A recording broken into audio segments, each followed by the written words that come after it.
Boa tarde a todos. Sou Paulo Mandarino e estou aqui representando a do Conexões Culturais em mais uma live em conversa sobre ópera, sobre música, né? E minha convidada de hoje é a soprano Marli Montoni, uma colega muito querida.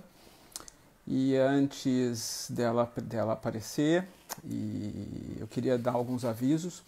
Queria dizer que a partir de amanhã nós teremos a inscrição, lançaremos aqui nas nossas e nas outras nossas redes sociais a inscrição para a nossa Ópera Estúdio, que deverá iniciar no dia 20 de julho com a ópera Barbeiro de Sevilha, seguida na semana seguinte por Così fan tutte, e depois, na outra semana, La Serva Padrona. E em algum momento entre essas três óperas, nós faremos um masterclass de óperas italianas com o maestro Alessandro Sangiorgi. Ok? Então, é isso. Marli Montoni, cá está. Convida-la aí.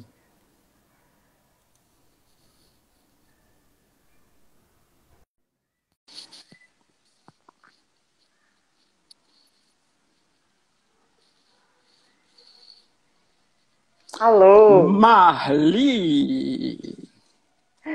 Ih, Paulinho, tudo bem com Eu tô você? bem, e você, como você tá? Eu tô bem, tudo É, ótimo. coisa boa, saudade de você. Ah, eu também. Puxa, Acabaram com o nosso trabalho no meio, né? Quando a não gente é? estava já engrenado, cancelaram não, eles, como é que é? Eles, qual foi a palavra? Suspenderam. Suspenderam, foram suspensos os trabalhos da ida e estava bonito aquilo, não estava? Nossa, super divertida. O olhar da diretora foi incrível. Acho que eu nunca tinha pensado na ida daquela maneira que Você, ela você colocou. sentiu isso também, né? Sim, desde o começo do projeto, quando ela Hum, começou a dar esse olhar que tira do olhar europeu sobre a comunidade africana, nossa, me apaixonei ali. Falei, nossa, quanto caminho para percorrer, quanta coisa para né? buscar. É incrível. Marli, conta de você, Marli. Como sempre, para falar para as pessoas que estão aqui e para quem for assistir depois, a gente nunca combina nada, né? A gente Sim. bate um papo informal mesmo, né? E fala aí, Marli. Então, para quem não me conhece, eu sou Marli Montoni. Eu comecei a estudar canto no Projeto Guri, projeto do governo do estado. Comecei com canto coral, depois estudei violão clássico. E foi através desse projeto que eu soube que dava-se para se profissionalizar em música, para se trabalhar com música e para virar cantora de ópera. Desde criança eu sempre ouvi música. Meu primeiro contato com canto lírico foi ouvindo Montserrat Caballé Uau, cantando com Freddie Mercury. claro. Eu não sabia que era Montserrat Caballé, mas já era um som que me chamou muito a atenção naquele momento. Eu estava, acho que devia ter uns 5 anos de idade, 5, 6. E eu ouvi, fiquei apaixonada, mas passou. Eu cresci no bairro do Brás, numa casa com 6 pessoas. Eu sou trigêmea, então eu tenho uma irmã e Trigêmea, um né? Tem irmão isso. Uau. gêmeo comigo. Então éramos 3 crianças, 3 na mesma fase. Então, sabe como é que é, né? A mãe sempre pensando, não inventa coisa que tem que pagar, porque senão já viu. E dentro desse cenário, meu pai tocava violão, então eu sempre tive contato com música. E aí, quando eu fui estudar, é que eu descobri esse universo tão incrível e tão gigante que é a ópera. Uma experiência, assim, incrível. E Como... hoje, eis-me aqui. Pois é, hoje Marli Montoni é uma das cantoras mais importantes desse país, né? E Olha, não é, mas é verdade, né? É a mais pura realidade. E Marli, me conta uma coisa, como é que foi no Projeto Guri? Como é que é o Projeto Guri? Como é que você deu esse salto para ser a cantora que você é hoje? Como é que foi isso? bom, eu entrei no Projeto Guri em 1999, eu estava com 16 anos. Antes, um pouquinho, uns 2 anos antes, eu tinha feito curso de teatro, então tinha uma oficina chamada Márcio Mazzaropi, no Brás, que era perto do metrô Bresser. Sim. Hoje não é mais lá, hoje mudou. Acho que na Ravel Pestana, não lembro, não me recordo onde que está agora. Mas esse projeto, a base era lá, foi bem no comecinho do projeto. O projeto, na verdade, começou, o início do projeto era para ser nas FEBEMs, onde hoje se chama Fundação Casa. A proposta era ensinar música para essas crianças. Depois ele foi expandindo. E, assim, é um projeto incrível, porque a gente tem acesso a instrumentos da orquestra, a coro, a gente tem acesso a toda a formação de estudo musical, de graça, com professores incríveis. Então, a minha primeira professora foi a Regina Quinjo, então toda a minha base foi com ela.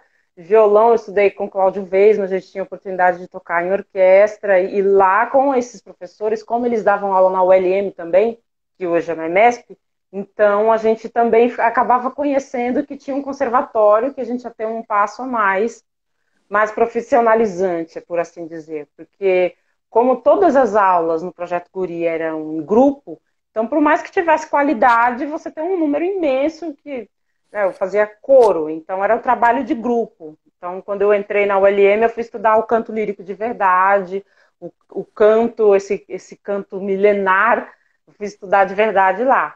Então, me deu uma ótima base, porque quando eu entrei na IMESP, eu já tinha noção musical, eu já sabia me guiar nas partituras, então eu não ficava perdida. Eu entrei na ULM em 2001, então já tinha uns 3 anos de guri, então já tinha uma boa bagagem de Além do conhecimento que o musical. teatro, né? Sim, além de que eu Né? tinha feito aula de teatro quando eu tinha 14 anos, então eu fiz um ano de teatro, que também já foi uma experiência incrível. Tinha um professor muito legal. A minha sala era maciçamente de adolescente, então foi muito legal. E assim, para quem me conhece, faz até aquela cara. Eu era uma ostra.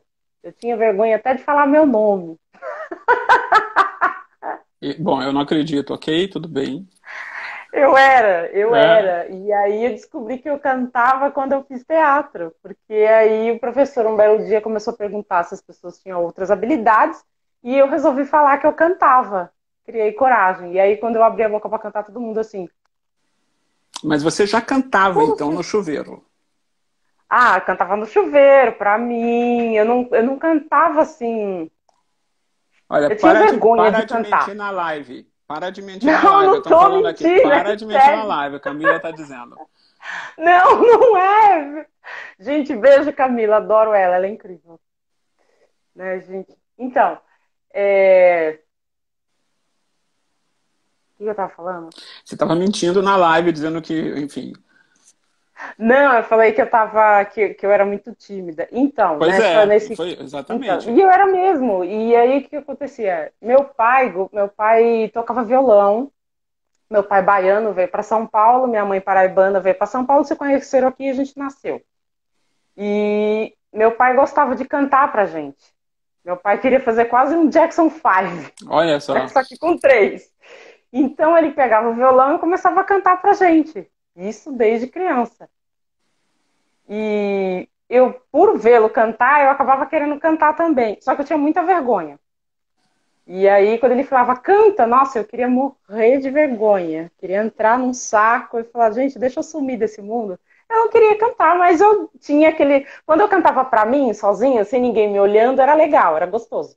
E aí, acontecia. Só que nesse curso de teatro, não sei que botão me apertou ali, eu não sei o que eu senti na hora que eu me senti encorajada e E aí falei, vou foi. cantar. E aí eu lembro que eu cantei uma música da Laura Pausini, que na época era Diva Mori, eu gostava, eu tinha aprendido de ouvido, claro, não falava italiano, mas eu aprendi vendo o encarte do CD que o meu irmão tinha comprado. E aí eu cantei, todo mundo ficou assim, gente, que voz é essa? E eu comecei a acreditar, porque toda vez que eu cantava, as pessoas ficavam impactadas. Eu falei, gente, eu devo cantar bem mesmo. E aí eu fui estudar.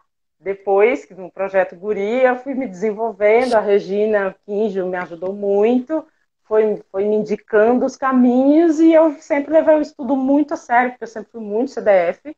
E aí eu comecei a perceber que realmente precisava, à medida que você vai estudando, quando a gente começa a cantar meio sem noção, a gente se joga em tudo.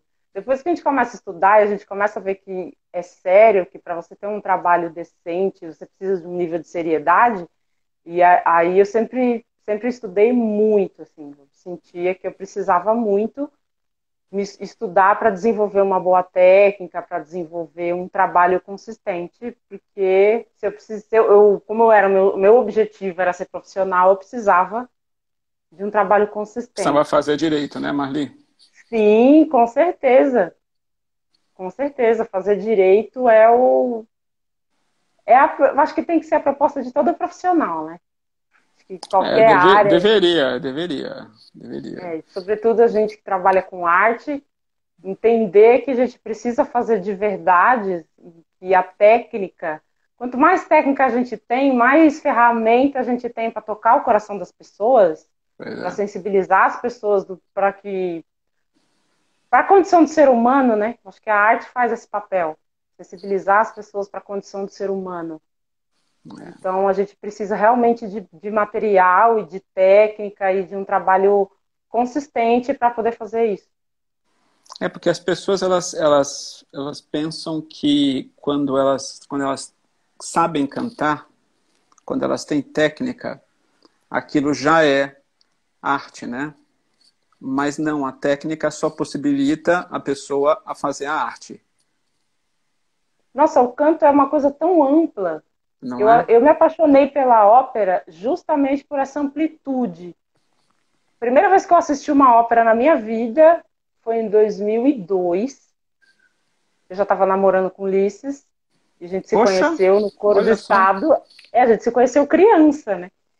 E ele que me apresentou a ópera. Eu já estudava canto lírico, mas até então ainda estava começando, engatinhando. Aí quando eu entrei no coro do estado, que era um coro semiprofissional, com um repertório de coros profissionais, repertório equivalente ao repertório do coral lírico, ao coro da USESP, e eu lá com 19 aninhos cantando esse repertório gigante, e claro que no primeiro momento sofrendo, né? Depois você canta, porque o maestro não dava, não dava boi. Tipo, toma, Requiem de Brahms. Próximo Uau, ensaio, Requiem de... Assim. uau.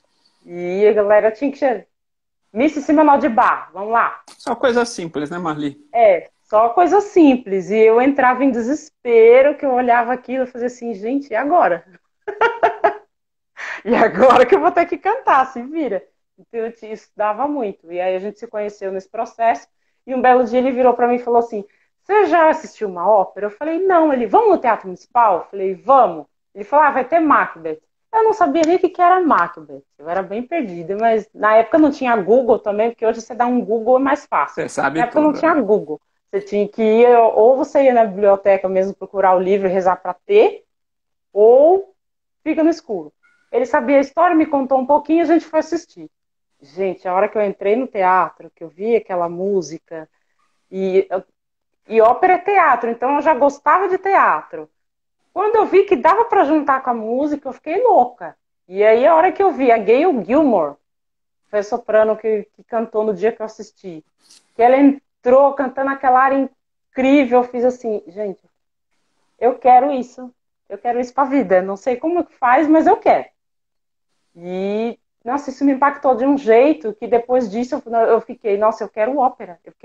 Tudo que tinha de ópera, ele estudava na escola municipal, às vezes eu saía da faculdade e chegava lá mais cedo, eu corria pro centro cultural para ver partitura, para conhecer coisas, porque eu falei, eu quero ópera, eu quero viver de ópera, eu quero fazer ópera, eu não sei como, mas eu queria. E aí eu fui estudando, fui entendendo esse universo e eu falei, não, preciso dominar o alemão. Gente, agora, como é que faz? E aí fui estudando, fui entendendo o processo e as portas foram se abrindo, assim, foi bem legal. As portas foram se abrindo porque você foi chutando as portas, né? Com certeza. Eu sempre fui muito caruda num primeiro momento, então tinha Na... audição, eu ia lá, eu fazia audição para tudo, tudo que Então, tinha. Até que não era conta para mim. como foi isso. Conta como foi isso. Porque você vem do Projeto Guri, Você estudou na EMESP, que hoje é EMESP, que era na Tom Jobim, o MESP Tom Jobim, mas era o LN, né? E Uhum. você é uma das principais cantoras líricas desse país. Em Nossa, muito pouco obrigada. tempo. Em muito pouco tempo.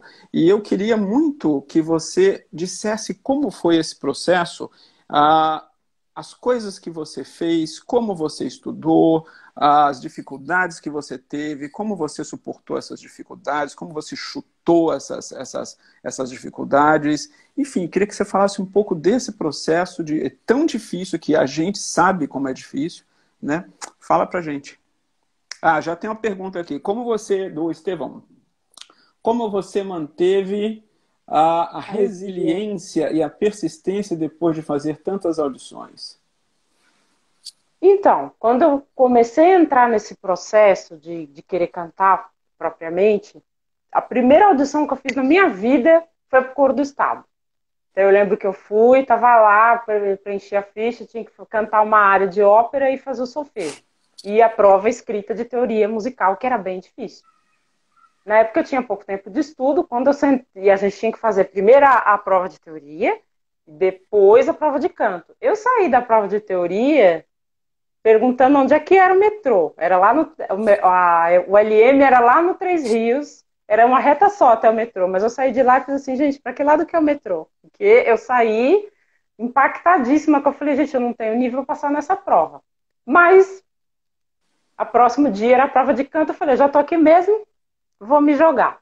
Fiz a prova de canto, fiz a prova de solfejo. Ixi, eu saí da prova querendo morrer também, porque eu falei, gente, que solfejo foi esse? Eu não consegui ler quase.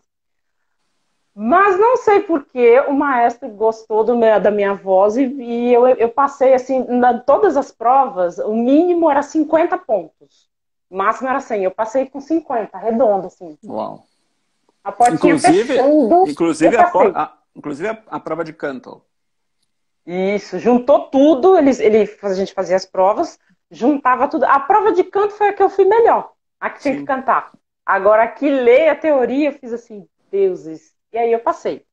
Depois do Coro do Estado, eu fiz audição para o musical Fantasma da Ópera, que foi uma história também incrível, porque foi uma oportunidade que surgiu em 2000, no começo de 2005, eu entrei, já tinha a cena pronta, e aí foi quando eu percebi que eu precisava de um estudo mais aprofundado. Porque quando você faz faculdade, quando você faz prova de... Fica focado só em música, só música, música, música, música. Você esquece que você precisa ser ator, você esquece que você precisa dançar, você esquece que você precisa de um trabalho de corpo, você esquece tudo isso. E quando eu fui fazer o musical, eu vi aquele pessoal dançando no nível incrível e cantando incrível. A Edna fazia a diva, a Carlota Desicelli, cantando num nível incrível, atuando num nível estratosférico. Eu olhei aquilo e falei assim, nossa, tá faltando muito ainda para mim. Eu sempre tive esse olhar, de olhar para mim e ver o degrau onde é que eu tava. Porque às vezes a gente senta numa cadeira de reclamar, o sistema não absorve, as portas não se abrem, porque tem panela, porque tem um monte de coisa. E a gente, às vezes a gente não para olhar para se a gente está preenchendo os requisitos. Se as pessoas estão olhando para a gente e se a gente está ali realmente, se a oportunidade aparecer hoje, eu vou dar conta. Mas eu sempre tive essa consciência. E aí eu falei, não, preciso estudar. E aí eu fui fazer, aí eu voltei a fazer aula de teatro, já tinha terminado a faculdade, mas eu voltei a fazer aula de teatro. Aí uma colega nossa lá do musical resolveu fazer um grupo e fazer aula de balé. Então lá fui eu fazer aula de balé. Falei, vamos fazer tudo. Era uma época que eu estava podendo, tanto financeiramente quanto de tempo, porque eu estava só no musical. Eu falei, então eu vou investir todo o tempo que eu tenho para fazer. E aí eu fui estudando e fui fazendo. Aí eu fui fazendo os testes de musical, peguei um Não, musical ou peraí, só um outro, mas eu não pouquinho. passava. Você está dizendo que estava só no musical. A rotina do musical é intensa. Então você não estava fazendo Então, pouca coisa.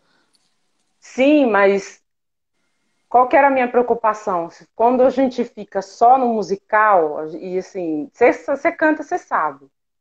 A gente é um atleta, então você faz só o musical e para de estudar, quando o musical acaba, Você precisa retomar o caminho de novo do que você está fazendo, com a sua voz. A gente que trabalha com cachê, às vezes as pessoas começam quase que te esquecer. Ah, ela está no musical, então nem chama. Então você precisa voltar a fazer esse networking de novo, de, ó, tô vivo, me chamem para trabalhar, né? Eu existo, né? Tô aqui, tô firme na luta. Então a gente precisa desse tempo também para voltar. Mas na época, quando no primeiro ano do musical, foram 2 anos, eu ainda estava no último ano da faculdade. Então eu fazia a faculdade de manhã, musical à noite e a vida durante o dia. Então não dava tempo de morrer. Eu acordava super cedo para ir pra faculdade e tal. Sempre nessa corrida e nessa luta e sempre consciente. O musical vai acabar e depois eu preciso viver. Nesse processo, fazendo o musical, foi muito, muito legal para mim, porque a vontade de cantar ópera começou a crescer cada vez mais. Que eu falei, tá, musical é divertido, é gostoso, mas ainda não é o que eu quero ópera. E aí eu lembro que abriu uma audição para o Coral Lírico, acho que foi em 2009. Eu fui, fiz a audição, não passei.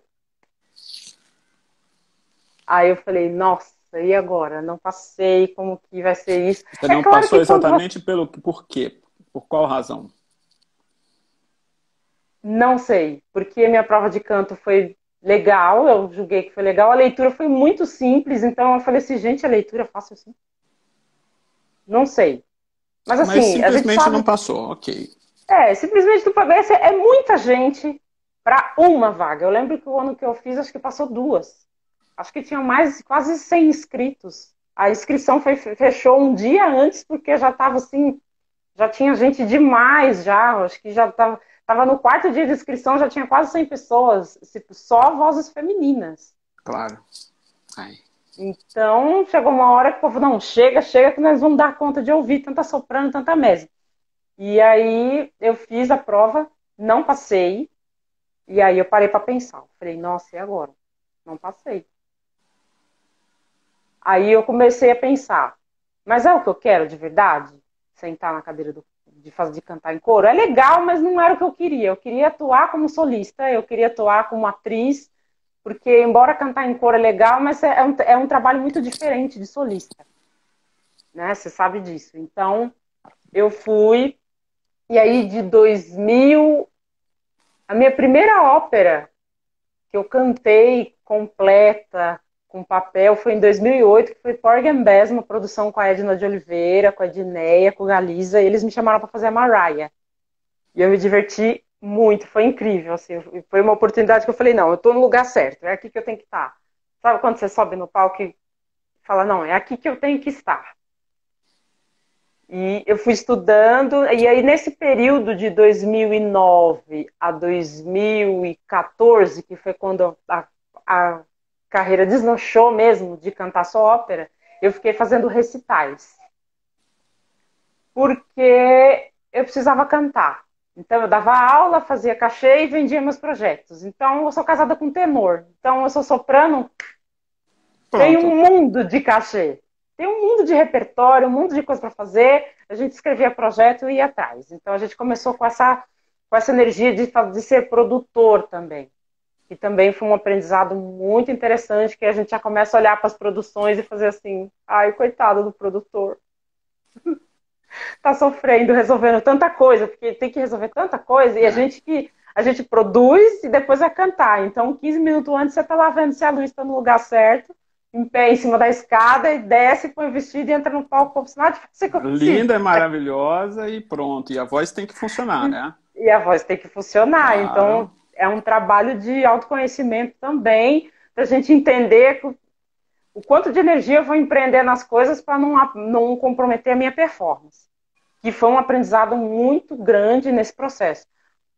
Respondendo à pergunta de como que eu encontrei esse caminho de resiliência, é que quando a gente tem um desejo genuíno de fazer arte, e a gente entende que não é fácil, às vezes a gente entra num caminho de ilusão, né? Acha que vai fazer uma aula de canto, aí a primeira audição você vai passar, já vai cantar no coro do Metropolitan, e o primeiro solo já vai ser na escala de Milão. E aí Simples no ano assim. seguinte eu já ganhei É. um Grammy, e aí no outro ano eu já ganhei um Oscar, e em 5 anos de carreira eu já estou consagrada no planeta, porque eu vou Já ter tem que sair do planeta aposentadoria, né? depois. É. Não é? Seria incrível se fosse assim, mas não é. Na realidade, é muita luta e muita Não persistência. tem glamour E nenhum, né? não, o glamour é 5 minutos ali, depois que acaba a É, apresentação, que as quando pessoas você vêm te está exausto, as cumprimentar, pessoas tirar vão te foto, cumprimentar, exatamente. E e o você, mãe, resto é morre trabalho de de medo de bastidor. pegar uma gripe com as pessoas que estão ali, todas felizes, né? E você tem que cantar no dia seguinte, e a pessoa Exato. tosse na sua cara, é lindo, é uma coisa, o glamour é imenso. Eu já desenvolvi uma técnica, eu deixo meu echarpe, que eu sempre levo, não Aham. interessa se tá calor, se tá frio, eu levo sempre um lencinho, um echarpe, e deixo na coxinha. Acabou a apresentação, tem que ir pro saguão cumprimentar o povo, eu Vira já me enrolo. burca. Eu já me enrolo e já cubro Maravilha. qualquer coisa, eu já ponho a mão aqui, já dou aquela pinta, sempre sorrindo. Não falo Aham. muito, falo muito obrigada, muito obrigada, muito obrigada, porque aí a gente já economiza voz pro dia seguinte, né? Porque vai precisar. E quando a gente tem, no meu caso específico, quando eu tinha tanta certeza, meu desejo era tão forte que quando eu tomava um não numa audição, que eu voltava para casa pensando, eu sempre refletia: mas eu quero fazer isso de verdade? Eu consigo não fazer isso e fazer outra coisa só para evitar a dor da frustração? Se eu fizer outra coisa, eu não vou ter nenhuma frustração? Aí você fala, não, em qualquer coisa que eu decidi fazer na vida, eu vou ter que lidar com frustração. Então, vamos ser felizes com arte, porque essa é a minha missão. Então, eu ia e levantava a cabeça e segue em frente. E nesse papel, o meu marido Ulisses sempre foi muito parceiro, assim, porque a gente voltava arrasado. Quando eu estava arrasado, ele me levantava. Quando ele estava arrasado, eu levantava ele. E tinha esse pacto, né? Vamos nos levantar para a gente se manter no Bacana trilho, isso, que porque bonito. senão é difícil, realmente é difícil. A gente começa a colocar. É um processo de autoconhecimento. Para mim, viver de arte foi um autoconhecimento, porque eu preciso ser resiliente o tempo inteiro, eu preciso entender os processos, eu preciso entender aonde eu estou, porque senão a gente se perde nessa coisa do glamour mesmo, de ai, agora eu sou a cantora de ópera requisitada, pronto, eu Nossa. já estou no topo, eu já ponho meu óculos escuro, meu lenço de bola, sou chiquérrima, não falo com ninguém. Não, não é isso. O trabalho é muito mais profundo, a luta É. é um trabalho muito solitário, é um trabalho de bastidor, a gente tem que botar a nossa vida dentro desse trabalho, botar todos os nossos processos, assim, meu pai já é falecido. Depois que minha mãe faleceu, depois que meu pai faleceu, minha mãe ela passou por um processo emocional muito difícil. E eu sou a filha que mora mais perto. Eu moro no mesmo bairro que ela. Então, volta e meia, ela me liga: filha. Eu falo: oi, mãe, o que foi? Aí eu já vou lá, super filha, ativar. Então, eu tenho que ter, eu coloco ela na minha agenda também. Então, e Uhum. mesmo quando eu estou em processo de ópera, em processo de estudo, Sim, e você uma das continua sendo oportunidades. filha, né? Exatamente, Não é eu mesmo? continuo sendo filha, continuo sendo esposa, Dona de continuo casa e tudo, dona de muda. casa, a É, gente põe o arroz para cozinhar enquanto estuda a partitura. Aí você sente aquele cheiro, exato. você larga a partitura, sai correndo, vê o que aconteceu com a panela. Não, não queimou, volta estudar. A vida é essa, É, correndo ininterruptamente. Então, um dos grandes oportunidades que eu tive foi o elenco estável do Teatro São Pedro. E foi um processo que eu tive que cantar o tempo inteiro. E assim, era o Maestro Malheiro, que, que organizava, que era a diretora artística do teatro na época. uhum. E eu fiz uma audição para ele. E essa audição foi muito engraçada, porque eu comecei estudando na ULM com a Lenice Prioli. Eu estava com 17 para 18 anos. Comecei a estudar, ela ouviu minha voz, ela ficou meio assim: gente, acho que você é meso. Para mim não fazia diferença nenhuma. Será bom, será ruim? Faz. Ah, é meso? Tá bom. Comecei a estudar de meso. O tempo foi passando, chegou em 2004, eu conheci o Antônio Lotti, que ele me ouviu e falou assim, não, você não é meso, você é soprano, por causa disso, disso. Começou um trabalho, foi 1 ano e meio, um trabalho intenso, colocou a voz no trilho, aí ele faleceu, deitou para dormir, teve um ataque fulminante, morreu. Uma E 1 ano tristeza, e meio Antônia. depois, É. eu fiquei sem professor. Só que eu tinha galgado, tinha conquistado tanta coisa naquele processo que eu fiquei um período sem professor, só fazendo masterclass e repasse Uhum. com pianista. Na época, o Marcos Aragoni foi incrível, que era direto com ele toda semana lá, e ele corretia nas aulas, então ele já me ouvia e falava, vai por aqui. E na época a gente já tinha aquele gravadorzinho rudimentar, então eu me gravava direto, a gente sempre se gravou. E aí eu ouvia, falava, não, isso aqui tá esquisito, mas por quê? Então foi um trabalho de alta análise, eu fiquei muito tempo nesse período, nesse trabalho. E aí, em 2014, quando abriu essa audição no Teatro São Pedro, eu fui fazer. Porque teve um período aqui em São Paulo que não teve tantas audições para a ópera, aí acabava meio que sem ter muito o que fazer, mas eu estava fazendo meus projetos, então eu já estava feliz. O repertório dos sonhos, a gente ia cantando as áreas nos recitais para criar coragem. Né? Quando tivesse audição, estava pronto. E aí, quando eu fiz essa audição pro Maestro Malheiro, ele me chamou para cantar. E aí, no ano seguinte, tinha aquelas tardes de ópera, eu já comecei com Fosca. Falei, vixe. Uau! E Uau! agora? Fazendo a Fosca. Fazendo a Fosca. Uau! Aí eu estudei papel, estudei personagem, eu já eu tenho essa disponibilidade física de corpo já para estudar e peraí que eu vou pegar meu cachorro que tá aqui estressando para subir. Pronto. Não me interrompa. Cachorros Então, aqui são sempre bem-vindos. é que eu tava Ah, estressando para subir aqui, né? Então, e aí eu fiz a audição, fui cantar a Tosca, e aí a depois da Fosca. Tosca, isso, Fosca. Fosca. É, Tosca. Outro. Tosca é Vai, contigo, já calma. já. Tá na fila, é. Ah, pois Mais um é. pouco a gente canta.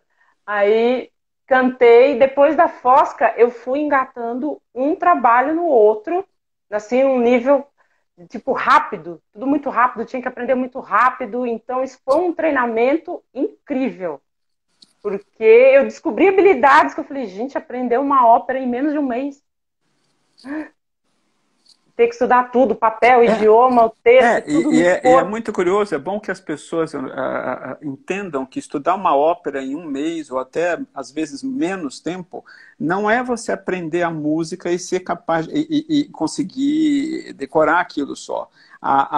O seu corpo tem que absorver aquilo muscularmente, ou seja, é um trabalho intenso, como se você estivesse desenvolvendo um trabalho específico numa academia, né, Exato, moldando o exato. seu corpo para aquilo. Então, não é uma coisa simples de, vou ouvir ou vou estudar e vou decorar isso. Não é só isso. Não, não, Né? era você entender o personagem, quantos anos ele tem, por que que ele age assim, por que ele pensa assim, por que ele fala isso nessa hora, da onde que ele veio, qual que é o Sim, temperamento dele, você pensar numa estrutura de personagem e também aprender a música, tudo junto, e aprender as marcas, porque o diretor marcou aqui, você vai para lá, aqui você vai para cá, você tem que aprender tudo junto. Então, isso foi uma oportunidade incrível. Incrível, incrível, assim, que eu acho que a gente deveria ter mais oportunidades dessa no Brasil, porque não é? como a gente cresce como artista. Pois é. E aí foi nesse processo que pintou uma audição no Teatro Municipal em 2017. Eu fiz audição e aí 2 semanas depois me chamaram para fazer o Fidelio. E aí foi quando Eu a minha cara assisti. começou a aparecer aparecer assim, tipo, no Brasil. Pronto, ele existe. E isso foi muito legal, porque eu tive que administrar várias sensações, porque a gente tem que administrar, aprender o papel rapidamente, executar o trabalho, não deslumbrar com aquele trabalho, não se perder no processo, não, agora eu tô arrasando, agora eu sou diva. não deslumbrar. Morrer de Também medo sem dar pinta. isso, morrer de Né? medo sem dar pinta para não entrar no teatro com cara de pânico. Isso também é um exercício imenso, Não é? com cara de vontade de morrer. E a gente, cantora, é meio louco, né? A gente tem que administrar A gente. muita Não, meio coisa. não, a gente é muito louco. De verdade. Tem que administrar. É um É. trabalho assim. Tudo isso, assim, eu consigo tudo isso sem tomar remédio. Não, assim, se eu tiver que tomar, tudo bem, mas eu consegui tudo isso sem tomar remédio.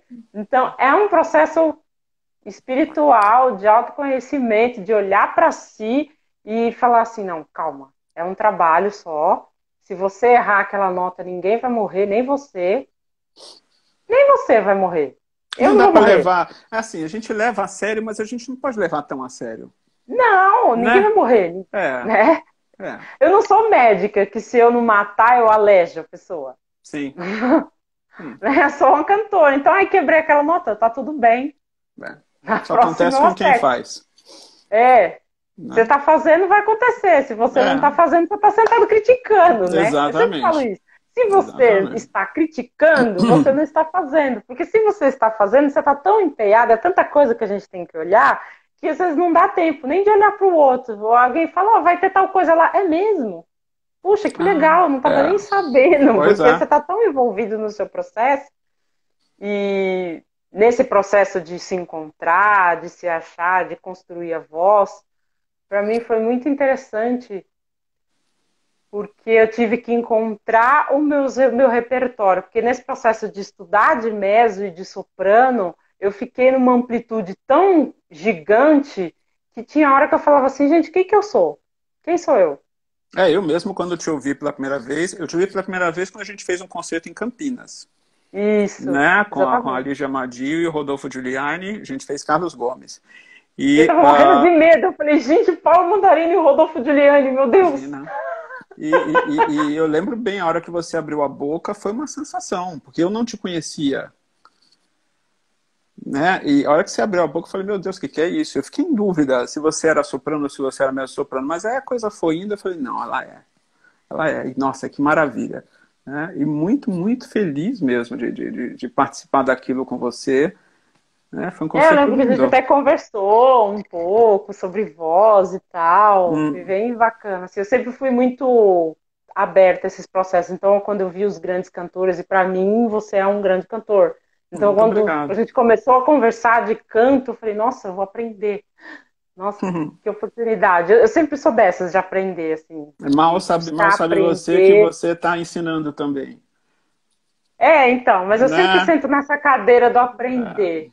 Eu Mas sempre é, sento, mas é por do isso que se aprender. chega lá, Marli. É por isso que se chega lá. O aprendizado para mim é uma coisa muito valiosa. Todo o trabalho que eu faço, eu quero aprender algo, não só como artista, mas como ser humano também. Então, eu vim fazendo vários trabalhos, eu vim crescendo, vim me entendendo, um dos trabalhos que eu amei também foi a Madame Butterfly, que foi acompanhar a Operação Paulo, do Paulo Esper, que foi uma oportunidade, foi um presente, porque é um papel que eu sempre tive vontade de cantar, mas por um momento eu meio que esqueci dele, porque eu falei, não tenho perfil, né? Vamos chamar as japonesas para fazer, né? Não vou cantar, sabe quando você guarda lá? Vou cantar a área no recital e já tá bom. E aí o Paulo me ligou, vamos fazer Butterfly. E aí eu tive a oportunidade de trabalhar com o maestro Abel Rocha, que também Que foi um estava aqui, presente. não sei se continua. Abraço, Abel. Foi um presente, porque, gente, como aquele homem conhece de ópera? E aí eu sentei na cadeira de novo do aprendizado, eu falei, nossa, eu vou aprender muito. E assim, você aprende tudo muito rápido, aprende música, aprende cena, e como a gente viajou muito, foi uma experiência muito legal, porque teve vários tipos de público. O público que não sabia o que era Butterfly, que era Madame Butterfly, veio muita gente falar, nossa, eu nunca tinha assistido uma ópera, agora eu quero acompanhar, porque eu achei incrível o seu trabalho. Eu falei, obrigada. Que bom, né? Mais um público, porque a gente Que bom. angariar essas pessoas é importante, né? Claro, claro. Para nossa arte sobreviver, né? A gente precisa de público. Sim. sim. E a gente precisa ir até essas pessoas que às vezes não têm acesso, né? Eu cresci no Brás, vivi a minha vida inteira aqui em São Paulo, ou seja, uma região central, onde tem tudo, e tudo 5 minutos, eu pego o metrô, 20 minutos estou lá. Então, às vezes, quando a pessoa está muito fora, a gente às vezes nem consegue entender. Nossa, mas como a pessoa não conhece? Claro que ela não conhece, ela está muito longe. Para ela chegar no centro é 2 horas. Sei que às vezes ela nem saia. Então a gente precisa fazer esse papel de ir lá e Precisa ir. apresentar. A É. gente precisa ir lá. E isso é muito legal, foi muito legal. Assim, foi um trabalho que também me acrescentou muito como artista e como ser humano, aquela mulher com aquele conflito. Eu não sou mãe, mas toda vez que chegava naquela cena de ter que entregar o filho, eu chorava eu chorava na ópera, eu chorava em cena. Eu chorava na pausa, respirava fundo, abre a laringe, relaxa a garganta, que agora você vai ter que cantar. Né? E cantava depois, em seguida, com a cara lavada de maquiagem, já falava, vai, nem passa rímel, porque eu vou chorar. Eu não quero ficar com o olho ardendo. E era isso todos os dias, e foi assim, uma oportunidade imensa. Então, você falou para mim agora, você é uma das grandes. É engraçado porque quando eu falo isso pra mim, às vezes eu não me sinto nesse lugar ainda. Que bom, que Eu não me bom. sinto. Eu acho que tem tanta coisa para crescer ainda, para É. conquistar. Como artista, não só como carreira, no sentido de sair do Brasil ou cantar em teatros Uhum. fora. Eu sou daquelas que fico feliz com as minhas vitórias atuais, assim, com os momentos que eu estou vivendo. Porque eu acho que se a gente projeta demais, eu acho que a frustração ela vem disso.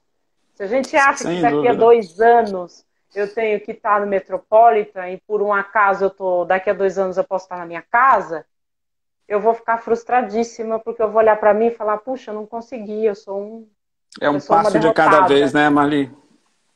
Eu É um passo de comemoro a cada vitória de vez. hoje. A vitória É. de hoje eu comemoro muito, aproveitar ao máximo e eu sempre penso, o que eu posso aprender nesse trabalho?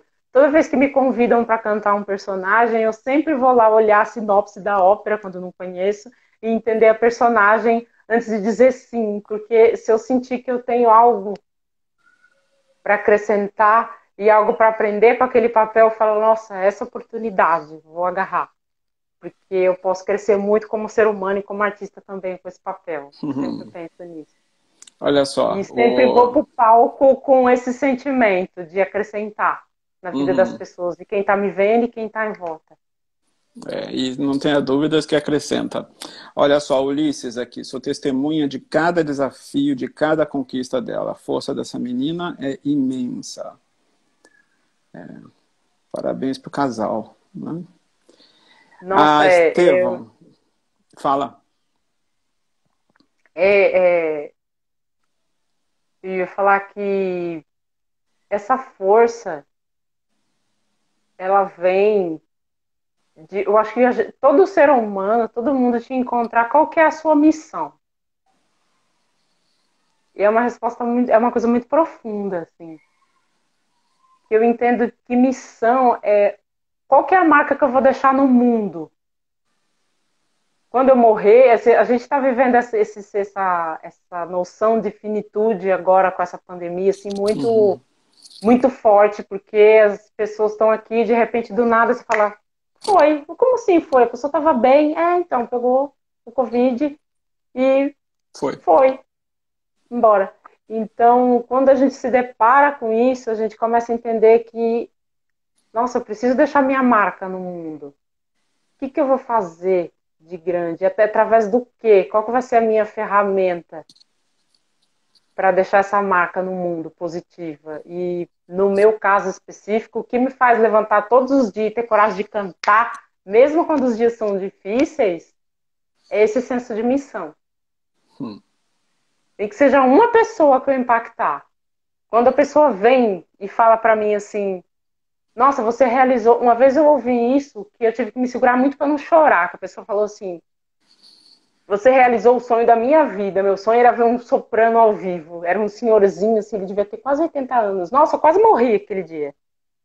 E assim, foi uma bobeira, assim, pra mim era uma bobeira. Era uma Ave Maria que eu cantei num casamento. Mas acho que eu cantei com tanta vontade, com tanto coração, que ele veio depois e falou isso. Eu falei, nossa, tá pago, valeu, obrigado. Paguei o cachê tá pago, né?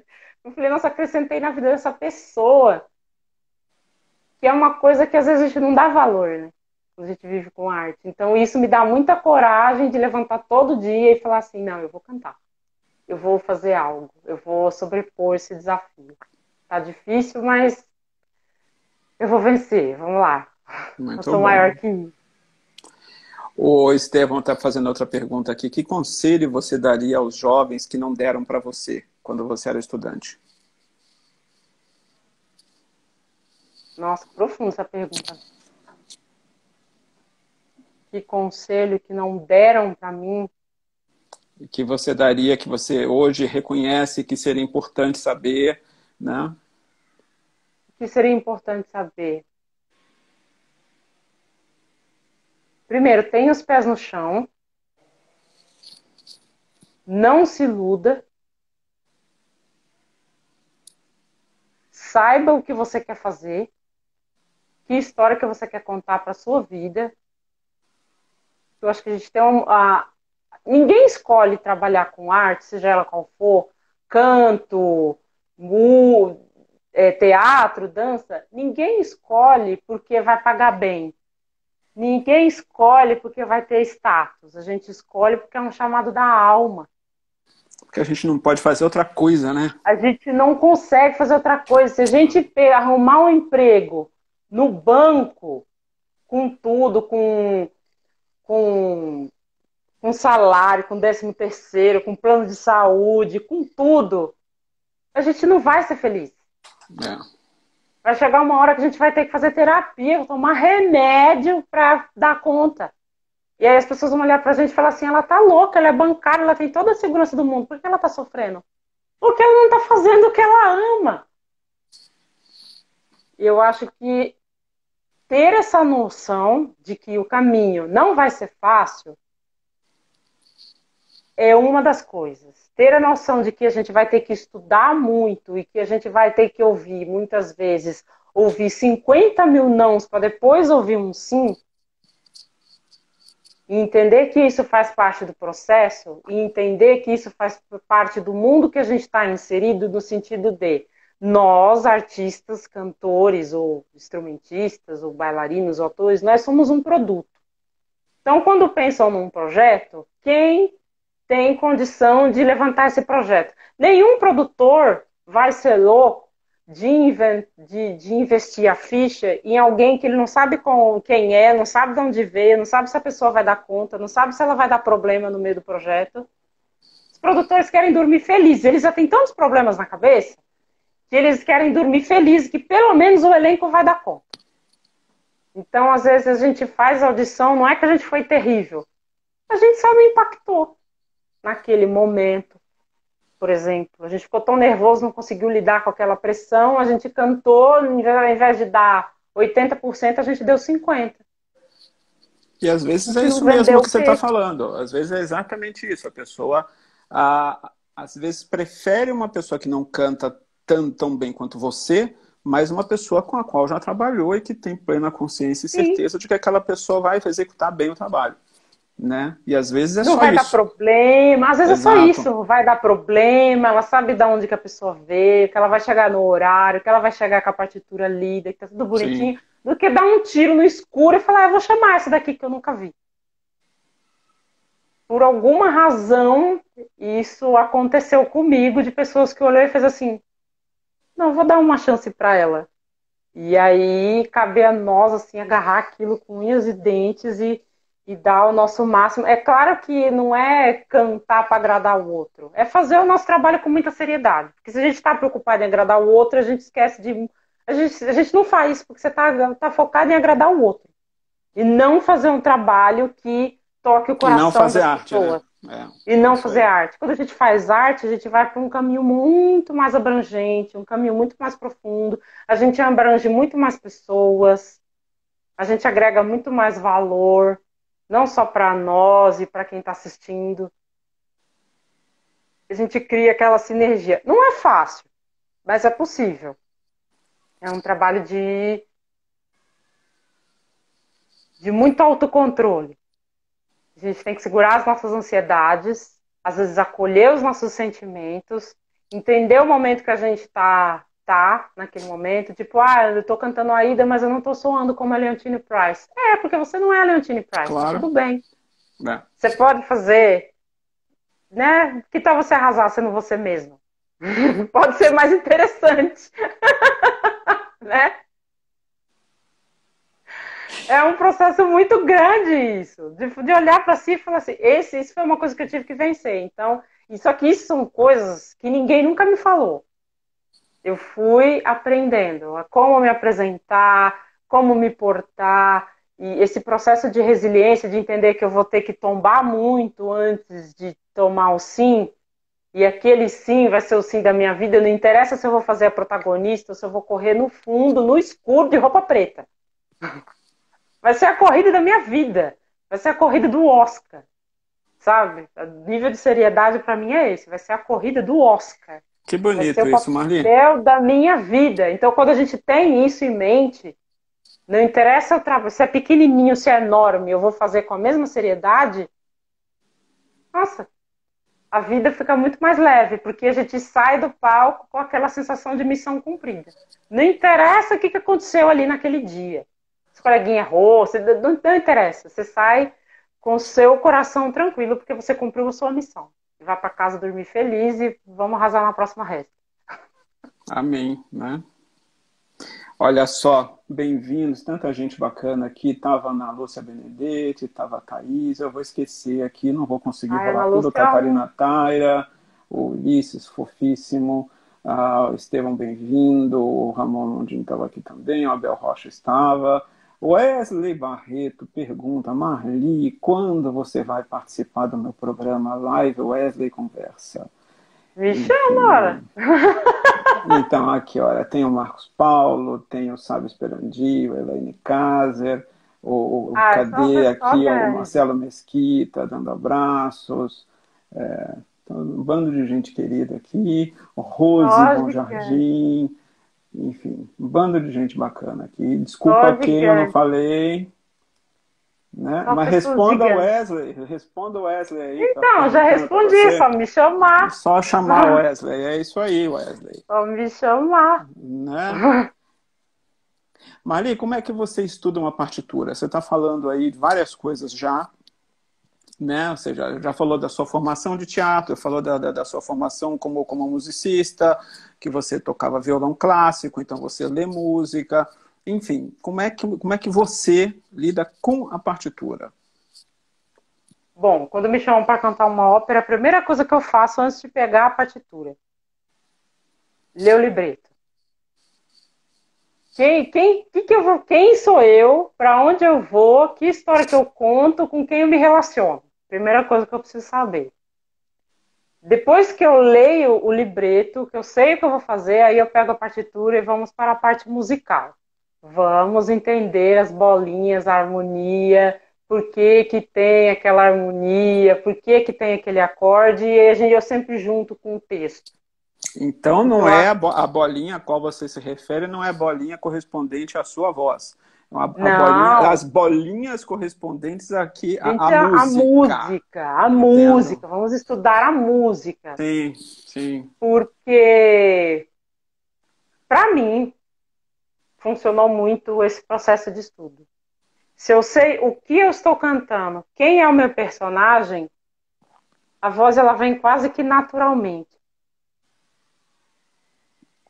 E para mim, eu sempre tenho isso como um ponto. A gente sempre faz um repertório que tem zilhões de gravações. Eu vou ouvir a ópera depois que eu já li a ópera inteira, que eu já me inteirei da partitura. Por quê? Para a gente não cair naquela coisa de ficar copiando a voz. Porque a gente pega as gravações, as sopranos, os cantores que gravaram, não é que estão gravando, lendo notinha. Eles já cantaram 500 mil vezes, eles já se apresentaram 500 mil vezes e foram gravar aquilo. São gravações de cor, de papéis que às vezes são cavalo de batalha daquele cantor. E você está aprendendo. Então a gente tem que entender isso também. Como eu posso ter o meu melhor resultado fazendo pela primeira vez. E aí depois que eu vou entendendo o texto, e entender o texto é estudar a minha parte e estudar a parte do coleguinha. Porque às vezes a gente estuda só, fica lá, pinta só a sua parte. Então, por exemplo, eu peguei a Ida. Eu pinto só a Ida, mas eu não faço a menor ideia do que a Minéia está dizendo. Ah, não estou nessa cena mesmo, dane-se. Não. O que ela fala? Pode ser que o que ela fala naquela cena que eu não estou impacta totalmente depois, no depois. Eu preciso saber. Senão, como é que eu vou cantar? Eu vou cantar a nota no tempo certo, afinado, com vibrato, com a voz girando, com tudo lindo e maravilhoso. Mas não tô dentro da história. Tô viajando. Eu caí na história, né? Fica uma coisa completamente desconectada. E esse trabalho de ator a gente precisa ter. Porque isso só vai fazer a gente contar a história. Isso é uma coisa que eu tenho sempre na cabeça. A ópera, a estrutura, a história é maior do que eu. Eu vou aparecer se eu contar a história. Eu vou aparecer positivamente se eu contar a história. A história é maior que eu, não eu. Então, quando a gente tem essa consciência, o estudo ele fica muito mais abrangente. E a gente precisa aprender a estudar assim. Foi uma coisa que eu também fui entendendo como que era o estudo, porque às vezes a gente pega e tem que ser rápido. Vai, aprende, para daqui a 2 dias já tem ensaio. Aí você está lá desesperado em aprender as notas. Mas a gente percebe que se você se apodera do texto, flui. Então isso é uma coisa que eu tenho trabalhado, não é fácil, eu trabalho muito, porque às vezes a gente fica preocupado, a voz está girando, está soando, porque cantor a gente é meio surdo, né? A gente precisa do ouvido externo. Às vezes o ouvido interno engana. Eu tô ouvindo e falo, nossa, tá incrível. E aí você grava e fala, não, tá horrível. Volta pra aula de canto, aula 1, porque tá terrível, né? Não tá funcionando. Porque muitas vezes a gente não entendeu qual que é a intenção. Ela tá com raiva? Ela tá brava? Aqui tem doçura? Não tem? Isso faz muita diferença. Porque a gente põe a intenção correta, aí vai a pressão de ar correta, vai tudo correto. Porque você tá conectado com o sentimento. Ainda mais quando você canta partituras de Verdi, de Puccini, de Mozart, né, o bel canto, que esses caras sabiam o que eles estavam fazendo, né? A música já conta a história. A música já tem uma tensão. Aquela melodia que às vezes a gente fica lá contando compasso, não é para contar compasso, é para você fazer uma cena. Anda perdida, põe a mão, e depois você canta, né? Precisa disso. Só que às vezes quando a gente que inveja, Marli! Gente, nesse processo de pandemia, a pessoa tá sem cortar o cabelo, eu já tô parecendo o Primo It já. É uma luta. Pessoal, olha só, eu vou ter que encerrar essa live porque falta pouco tempo e aproveitar que eu interrompi Marli no momento. E a gente volta já já, tá bom? Voltem conosco, por favor.